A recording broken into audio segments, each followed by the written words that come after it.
All right, what's going on, all you high speeds out there? First, I want to say I'm really proud of you for just clicking on this video, because it tells me that you have some sort of goal that you're working towards, and you're using all the resources that you possibly can to help you in the achievement of that goal. So good on you for that. This video is going to be all about how to get faster at ruck marching.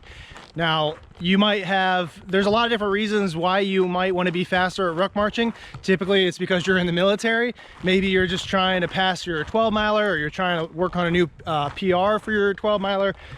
Maybe you're planning on going to ranger school. Maybe you're going to aerosol school. You know, there's tons of reasons why you might want to be faster at ruck marching.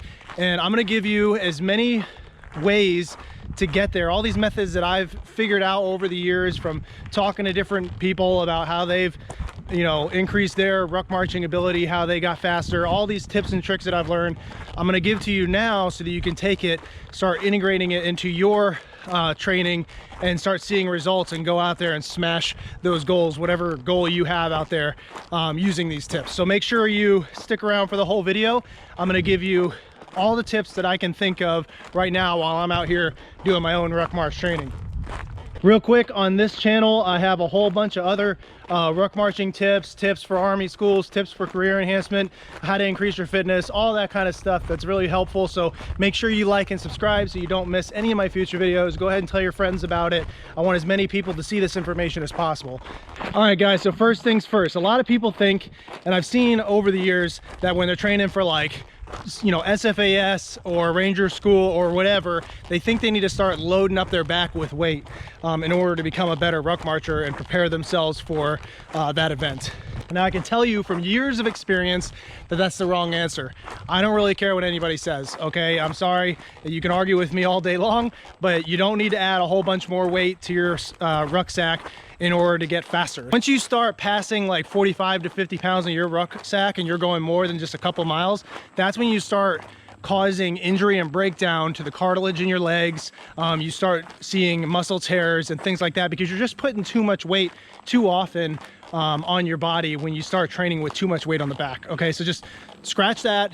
So let's start fresh, take it off the board. We're gonna put something else new on there, and that's training with lighter weight. Now, there's two main methods to training that fall into the lighter weight category. First thing that you really need to be doing to get faster at ruck marching is running more. You need to run a lot more. That's going to help you build up your cardiovascular capabilities so that you can have an easier time breathing when you're ruck marching. It's going to help you build up your bone density and your leg muscles so that your legs don't get as tired as fast. If you're not running, you need to start running, and if you're running already, you need to start running more. Never stop increasing the running, okay? Run. You'll become a faster ruck marcher by doing that. Another thing that falls into the lighter weight category is throwing a lighter ruck on your back and get used to putting in more mileage and moving at a faster pace with the lighter weight. So if you're working towards a 12-miler, for instance, which is pretty common, and the standard there is 35 pounds dry, right? Then go ahead and put a 25-pound dry ruck on your back and go out there and start getting used to doing this. Start getting used to trotting with your rucksack on. You need to build up your body to being used to and accustomed to moving faster for a longer distance with lighter weight. Once you are feeling comfortable with the lighter weight, then bump it up. I would say once you can do 12 miles in about 2 hours and 45 minutes with your 25-pound ruck, now add up to 35 pounds and go meet that same standard for yourself. But it's truly unnecessary to add a whole bunch of weight to your ruck if you're trying to increase time. It's really just not going to do much for you.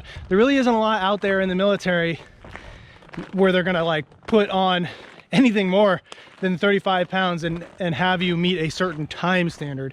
Yeah, in like selection, ranger school, things like that, you're going to be carrying upwards of 90 pounds at certain times, but it's not like there's going to be some instructor like grading you on time standard with that amount of weight. That's going to be a totally different situation. So if you're trying to get faster at ruck marching, again, I can't stress enough, ditch the heavy weight, man. You need to be working with lighter weight. All right, so I think I beat up that enough. So now we're working with our lighter weight, and I want you to start getting used to trotting or like a slow run. I call it trotting, but like a jog with a rucksack on. Okay, I want you to get used to how that feels and get your body used to that sort of impact, okay? You need to make sure you have good heel to toe contact on the ground, you're using good boots, and that your rucksack is nice and secured to you at all times, okay? Use your waist belt, use your chest strap, use everything that the ruck already gives you so that your ruck isn't flopping around all over the place. It should be nice and tight while you're practicing this. Now, if you're struggling to meet time standards, or you're really just trying to push past, you know, your ruck marching time wall, whatever that may be, you really need to start adding the trot into pretty much every training session that you have for rucking, okay? Start doing that. Use the lighter weight. Don't do it with heavy weight because you're just gonna hurt your knees, but do it with a lighter weight. Start getting used to that. And I would go ahead and set a standard for yourself, whether it be 6, 8, 10, 12 miles, and see if you can trot the entire thing and see how much better your time will get. And you'd be amazed how much faster you can get if you just get accustomed to trotting like that. You put a lot less strain on your muscles when you do that. Also, I found over time that my shoulders don't hurt as much when I do the trotting. So I actually prefer to just trot the whole thing. Every time I go out and do like a 12 mile for standard in the Army, I just try to trot the whole thing, and I'll usually finish like around two hours, okay? And people are like, oh my God, that's amazing. Well, I'm like, well, dude, I just put some effort into it, you know? Like anytime you're trying to finish anything to a time standard, whether, you know, like a run or a ruck or whatever, and you're trying to get faster, like if you just put in your mind, hey, the faster I get done with this, the faster I can be done, you'd be amazed like how much more you can push your body through just by mentally thinking that way. So try that too. Try remembering that when it starts to hurt. The faster you go and the faster you complete whatever the event is, the faster you can be done. Another good tip that I've learned over the years that you may or may not have heard, this is a pretty common one, but if you haven't heard it yet, then I'm about to blow your mind, because this is pretty much the cheat code to any selection or any you know, timed ruck march. Always run the downhills, walk the uphills, okay? That's gonna be more applicable to like Ranger School, where you're like at the end of rap week and you're already tired and now you have to bust out a 12-mile ruck. Definitely run the downhills, walk the uphills. When you're at selection, you're gonna use the same technique, and that's gonna help you out. You're gonna have no problem passing those ruck marches. Really, anytime where you're just at a low and you're like, but I gotta make this in standard, but I'm just really feeling down on myself right now. My legs are killing me. You know, you just got that mindset. Sometimes it happens, man. That's okay. Run the downhills, walk the uphills, and you're gonna be okay. You'll make it, all right? Remember that. Tell your friends. Definitely conduct all your training ruck marches on trails and try to do it in like loose sand as much as possible, okay? And the reason for that is because that resistance that you're putting yourself through in training is just gonna help you build up and become accustomed to the resistance that you're putting yourself through. So that way, when you're out there on test day, if it's anything better than like worse conditions that you've already been training on, you're just gonna have an edge over that specific environment, whether it's hardball or even if it's on a trail but it's not like completely loose sand. You're gonna be like, oh, this is easy because I'm used to rucking in loose sand. You know what I mean? So definitely go out there, start doing that. Oh, where the fuck am I? Oh, this is the lake. We're good. Man, I don't know where I went before. All right, and then another more scientific, you know, technical piece of advice that I can give you to increase your rucking speed is to start integrating interval training into your rucks.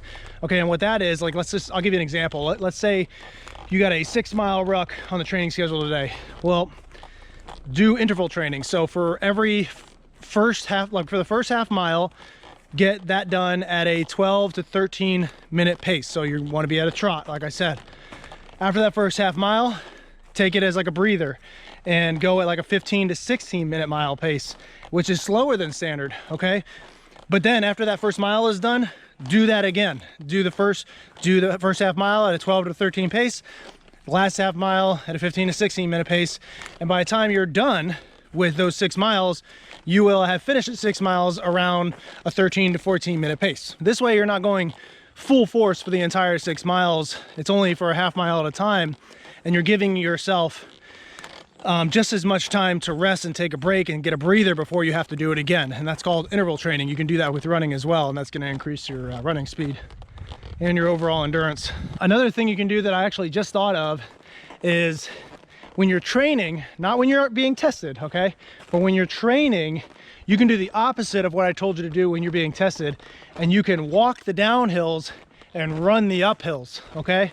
You definitely want to integrate hill training into your ruck marching as much as possible.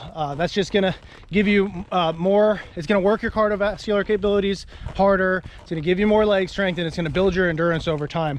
It's also just gonna get you used to dealing with hills, and anytime you go to like any, you know, major military school, like Ranger School or Selection or whatever, there's gonna be hills on their standard track, okay? Just expect that. So you might as well start training that way. One last tip that I'll throw at you, if you are already going to the gym or if you haven't started yet, I would highly advise that you go and you need to start working on your squat game, okay? Now, I'm not saying you need to go and, you know, start squatting like 300 plus pounds on the reg, but you at least need to be used to being able to squat your own body weight, and you should be able to do that for like 4 sets at 8 reps each set. This is gonna help you build your lower body strength to be able to deal with the long-term use of the legs and to overcome the heels and the impact that you're going to be putting your legs through while you put all those other tips into practice. I can't stress that enough. Even as a runner, ruck marcher, any sort of endurance athlete, as a soldier, you should still be working on strength training. I don't think you need to go and become you know, the big bulky guy or gal. You know, you don't need to be packing on a whole bunch of muscle, but you definitely can't neglect strength training as an endurance athlete, because you're gonna need it, okay? So don't be skipping leg day. Make sure you're getting your leg day in. It's super important. All right, guys, well, you asked, those are my tips. All those tips are like no fails. I do that all the time. These are all the things, these are like the tenets that I live by when I try to increase my ruck marching speed, or if I'm maintaining. Go out there and give every single one of them a shot. Don't let me catch you rucking without your waistband, okay? You definitely should have your waistband on, like, all the time. You definitely should be rucking with your waistband, all right? It's just gonna help with stability, it's gonna limit injury, and it's just gonna make you a better ruck marcher. It's there for a reason, okay? Stop rucking without a waistband. I'm tired of seeing that.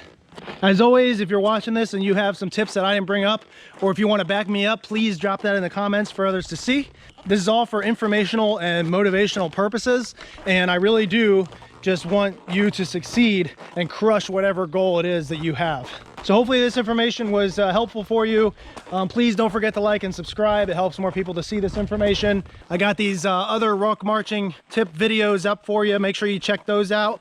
But besides that, that's all I got. And I'll see you on the next one.